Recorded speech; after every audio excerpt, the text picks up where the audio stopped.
ব্রেকফাস্টের জন্য একদম সহজ পদ্ধতিতে ঝটপট এরকম সুজির চাপাতিটা বানিয়ে নিতে পারেন। নরম সুস্বাদু মজাদার চাপাতিটা বানাতে তেমন কোনো ঝামেলাই নেই। প্রায় বিনা তেলে বানানো এই রেসিপিটা স্বাস্থ্যের পক্ষে ভালো খুবই। আমি সুব্রত, আপনারা দেখছেন মুক্তিকণা কিচেন। সুজির চাপাতিটা বানাতে এখানে আমি নিয়েছি ছোট এক বাটি সুজি, আর নিয়েছি 2 চামচ দই। দইটা আমি আগে থেকেই জলে গুলে রেখেছি। একটা ছোট আলু নিয়েছি, একটা বড় পেঁয়াজ নিয়েছি, আর ছোট ছোট কয়েকটা টমেটো নিয়েছি, এক টুকরো আদা। এই শিশিতে আছে ধনে, জিরে, মৌরি ভেজে গুঁড়ো করা। এবার একটা কাঁচের বলে সুজিটা ঢেলে নিলাম। সুজির মধ্যে গ্রেট করে রাখা আলুটাও দিয়ে দিলাম। আমি আলুটাকে গ্রেট করে রেখেছিলাম। এবারে পেঁয়াজ আমি কুচিয়ে রেখেছিলাম, সেগুলো দিয়ে দিলাম। পেঁয়াজ একটু বেশি লাগে, সেই জন্য একটা বড় পেঁয়াজ নিয়েছিলাম। এবার দিয়ে দিচ্ছি আদাকে গ্রেট করে রেখেছিলাম, সেটা দিয়ে দিলাম। আর 2টো কাঁচা লঙ্কাকে কুচিয়ে রেখেছিলাম, দিয়ে দিলাম।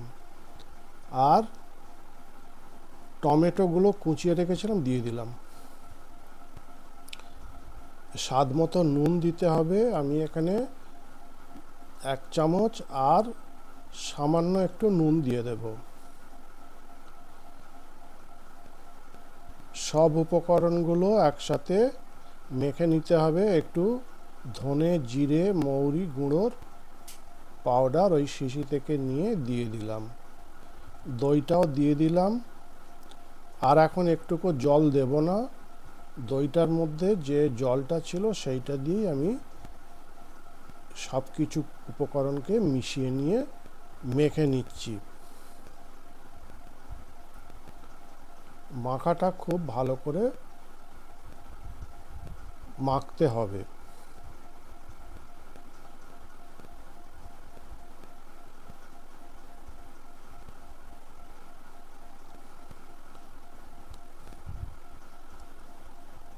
সুজিটা একটু পরেই এই জলটা টেনে নিয়ে ফুলে যাবে, তখন একটু জল দেব। এখন জল দেব না।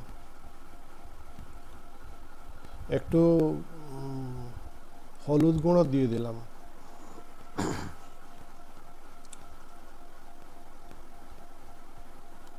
দিয়ে আর একবার ভালো করে মেখে নিচ্ছি।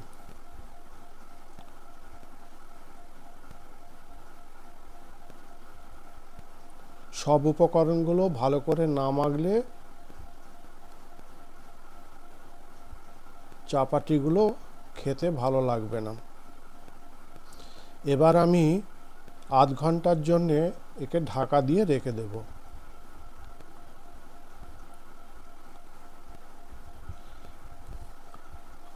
আধ ঘন্টা পরে ঢাকা খুলে দিলাম। দেখুন কেমন ফুলে উঠেছে আর টাইট হয়ে গেছে।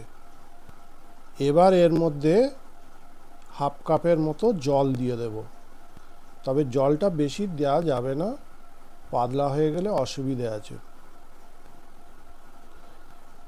একটু নরম করে নিলাম, ভীষণ টাইট হয়ে গেছিল।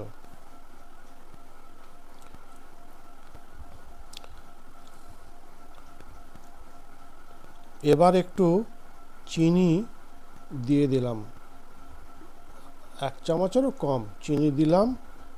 আর 1/4 চামচ আমি খাবার সোডা দিয়ে দিলাম।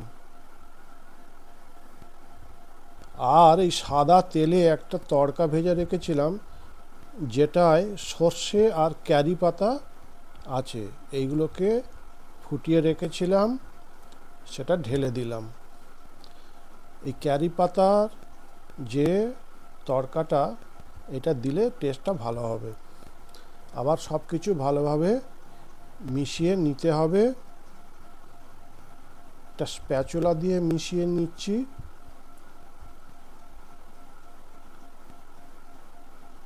সব কিছু ভালোভাবে না মেশালে তড়কার টেস্ট ভালো হবে না।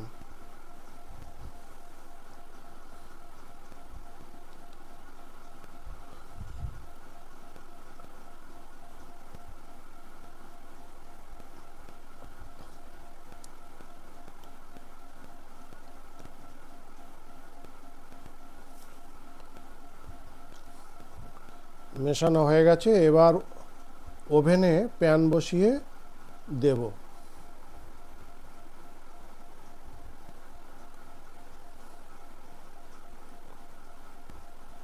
একটা প্যান বসিয়ে দিলাম।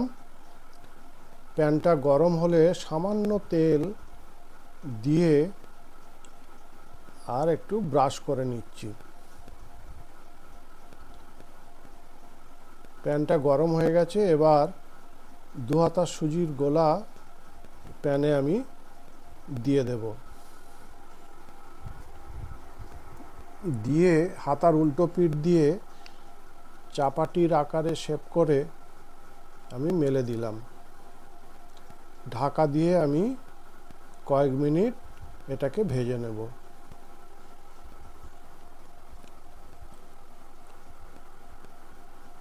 এক পিঠটা ভাজা হয়ে গেছে,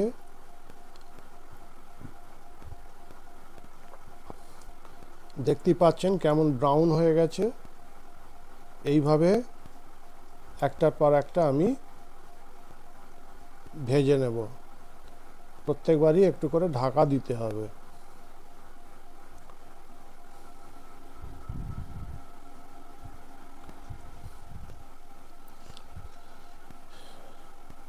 এভাবে সব চাপাটিগুলো একইভাবে আমি একটার পর একটা ভেজে নেব। এই চাপাটিগুলোর স্বাদ এতই ভালো যে মুখে দিলেই মিলিয়ে যাবে। নরম তুলতুলে চাপাটিগুলো আপনারা ঘরে একবার এইভাবে বানিয়ে দেখুন।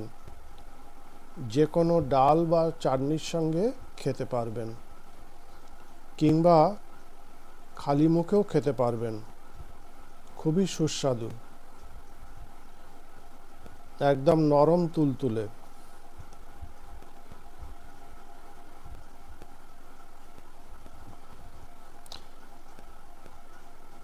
একবেলা চাপাটি বানিয়ে